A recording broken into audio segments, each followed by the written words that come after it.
Yang bawa anak kecil untuk event yang akan datang nanti, tolong pantau anak-anak. Jangan sampai pijak benda ni. Pantau anak-anak anda supaya jangan pijak splitter depan ni. Jangan jadikan 20 dan 21 hari bulan tu hari gelap korang semua. Yes, baru ni saya dah ulas pasal sentuh kereta. Ada yang setuju, ada yang tidak. Kita tak boleh nak menafikan, itu hak masing-masing. Dan kita back to owner kereta. Setengah owner dia okey je, ada setengah tak okey. So saya mewakili untuk yang tak okey dululah. Isu pijak splitter ni bukan pertama kali. Isu pijak splitter ni dah banyak kali. Every event car show ada orang cakap buatlah pagar tutup. Kalau dah 1000 biji kereta, macam mana nak pagar? Dan event pula ada setengah event dia low cost, ada setengah event big cost. So benda tu kita tak boleh kawal. Pengunjung kena kawal sendirilah. So awasi anak-anak anda daripada pijak benda ni. Itu yang pertama.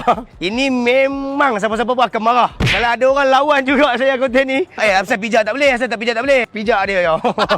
Satu lagi ni, jangan duduk atas ni. Lah ni saya tekankan about jangan pijak, jangan duduk. Pasal siap-siap. Sebab bila saya buat event, orang-orang yang hantar kereta ni bermacam-macam orang, berpuluh-puluh orang, beratus-ratus orang owner kereta. So ada owner dia macam ni, ada owner macam ni. Kadang-kadang benda tu kita tak tahu. Orang lain yang buat, saya kena tanggung. Sebab event saya minggu depan dekat Selangor, House of Motorsport Underground yang akan berlangsung dekat Epidico Circuit. Apa? Orang KL, orang Selangor wajib datang tengok macam mana hasil tangan Faris Choi punya event berlaku dekat KL. So ini kereta pun kita bawa juga nanti ke House of Motorsport Underground. Okay, shout out to Retro Evoque. Dan kereta ni akan balik ke Jepun. Sebelum dia balik ke Jepun, mungkin ada setengah orang tak bisa tengok depan-depan mata, especially yang mana car enthusiast tu kena datang tengok depan mata macam mana rupa hasil tangan daripada Akira Nakai. Dia Nakai macam saya kan. Dan kereta ni insya-Allah, dan ini owner dia perempuan. Dan kereta ni pun kita cuba usahakan untuk bawa ke event kita yang akan datang nanti. Dan yang ni Datsun Fairlady 240Z dan memakai side mirror daripada Stan Mania. So kereta ni owner dia perempuan. Siapa?